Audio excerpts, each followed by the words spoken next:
Former Secretary of State Lawrence Eagleburger went on the record about the war in Afghanistan and more.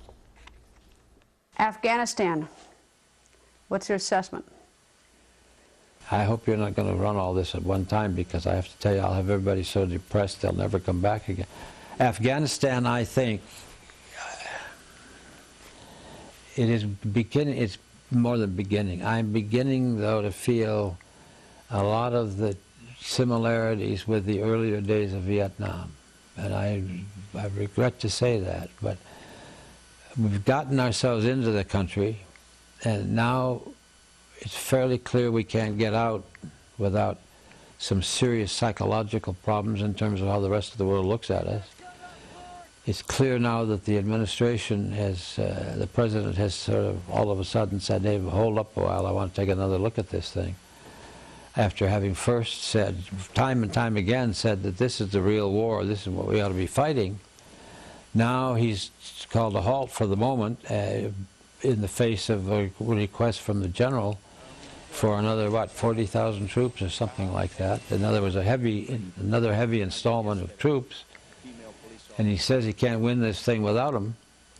And that sounds again like Vietnam all over again. And as I say, they now, I think, have realized not only are we in there and we're going to be asked for more troops, but we can't get out, because getting out requires accepting the fact that the rest of the world is going to look at us and say, well, they were cowardly, or they, for one reason or another, they wouldn't commit themselves as they should have, and the Americans shouldn't be taken seriously anymore.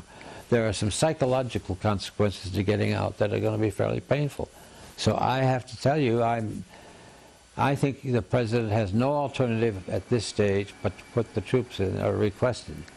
But if he puts them in, and within 6 months or so thereafter we get another request for another 40,000 troops, I will tell you we are back in Vietnam. It's exactly the way it went, and it scares me to pieces.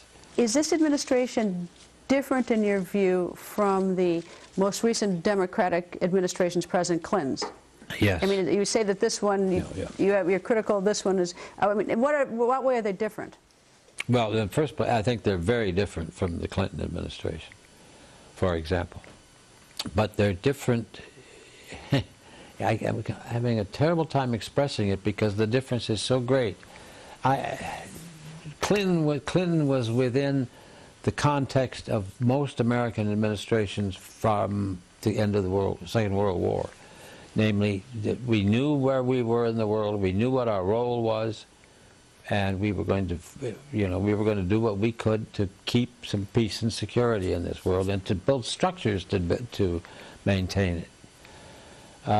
This administration, it seems to me, has no more understanding of the trends of American foreign policy and our position in the world, and what we've gone through for over 40 years, well, a lot longer than that now, but to the end of this last century, to try to build a structure that could accommodate a peaceful world.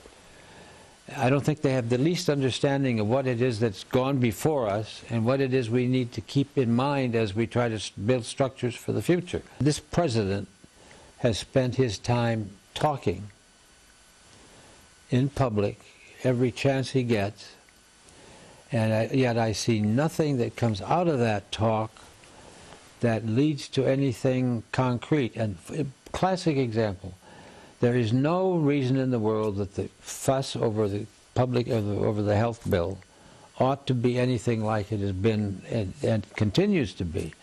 Here the Democrats have such a control of the Congress, you would think they could pass any legislation they wanted within a fairly short period of time. Instead, it goes on forever. We still don't have any idea what the bill may be in the end. And the reason we don't is because when it comes to the right place to make some decisions, that is to make it clear that the president has this and he wants it and it's going to be that way, they disappear. But isn't this a Speaker of the House problem? Because she's got to herd the cats more than the president. Well, it hasn't even gotten to the president's, he's sort of selling and promoting, but it hasn't even gotten to his desk, and there is no bill. The House and the Senate, they're the ones who are creating the problem right now. Well, there's no question they are the ones creating the problem. And as I say, with the control they have of the Congress, you would think they could do better than this. But at that sort of a point, it seems to me very clear that the president needs to step in and make some decisions and make some things clear. And if he has to call his people into the White House to tell them that he's had enough of this, and there's destruction to the party, that sort of thing, he should do it. But my point again is a different one. It is that this is, to me, an example of where they don't know what it is they're looking for. They don't know what it is they're trying to get. And this is true in foreign affairs, and it's certainly true in a lot of the domestic issues that we're now facing. And my point is, shut up until you've decided what it is you want. That my point again is, he's out there making the speeches every 15 minutes, but the fact of the matter is there's no direction. And there's certainly no direction when it comes to the question of making decisions on what ought to be done.